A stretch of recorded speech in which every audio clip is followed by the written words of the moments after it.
Hello, my name is Russell Myers. Welcome to Issues Unite. So the media is going insane, talking about how Russia is invading Ukraine and, that they're going to occupy Ukraine. And,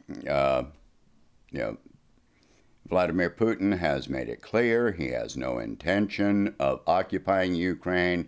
I've pointed out that you try to take over an area and look at the resources it takes to hold that area. Look at what we went through with, America went through with Afghanistan and Iraq.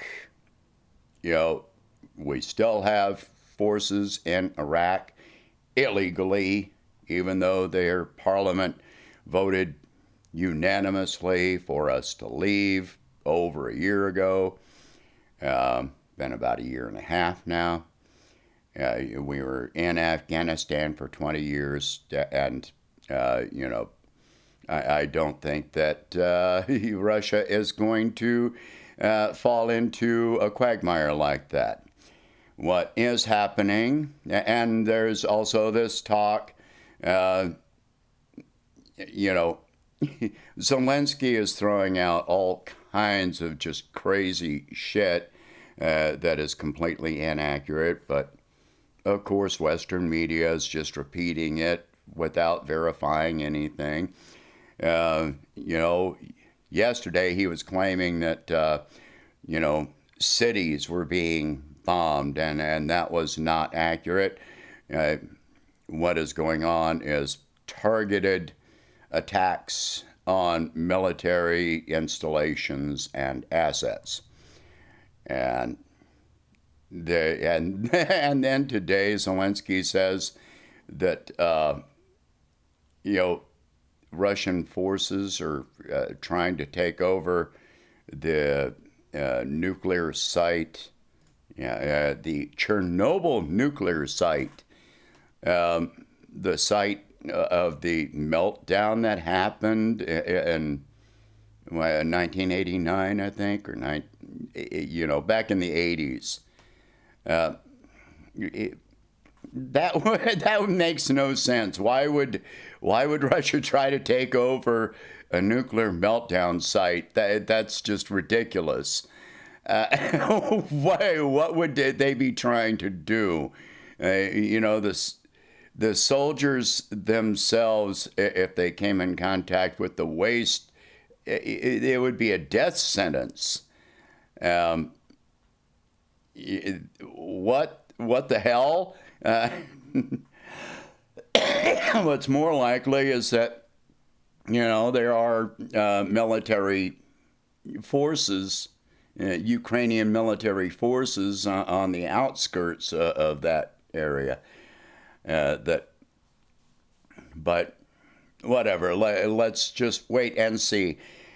Of course, how does this end? Any military confrontation ends how? With diplomacy, and yet the United States isn't talking to Russia, and Zelensky has cut off diplomatic ties.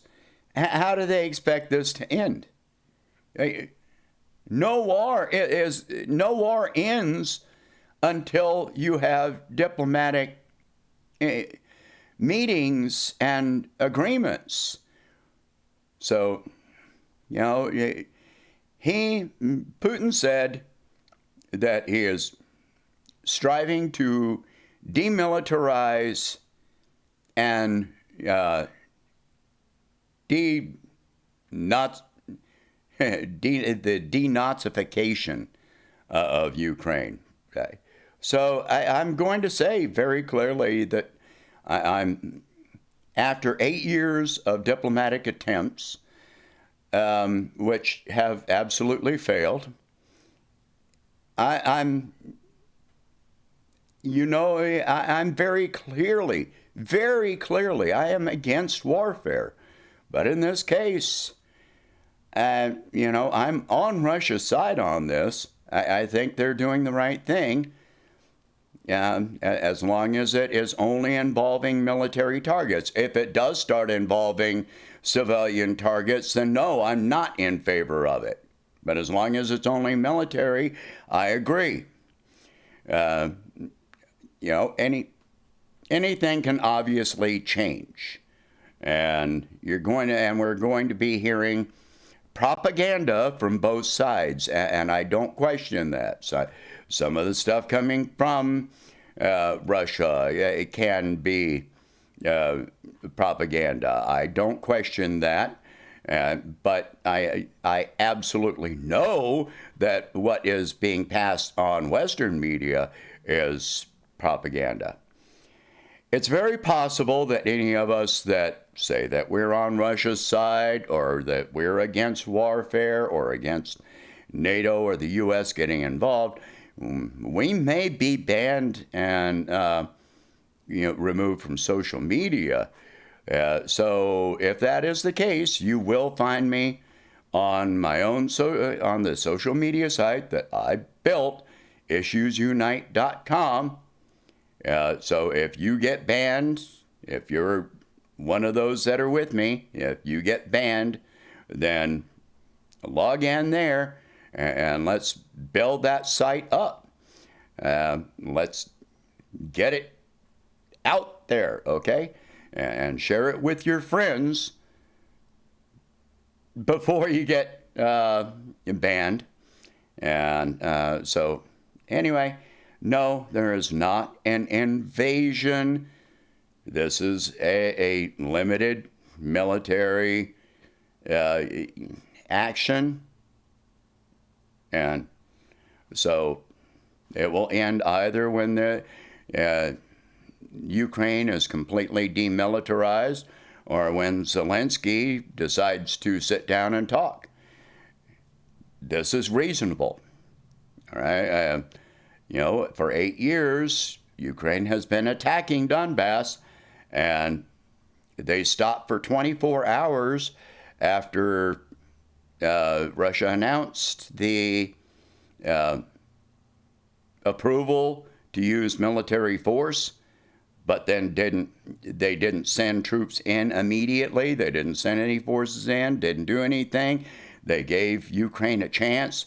Ukraine stopped for 24 hours and then came back and attacked Donbass with major force. You can't deny this. If you've seen the videos coming from Donbass, you know this is true.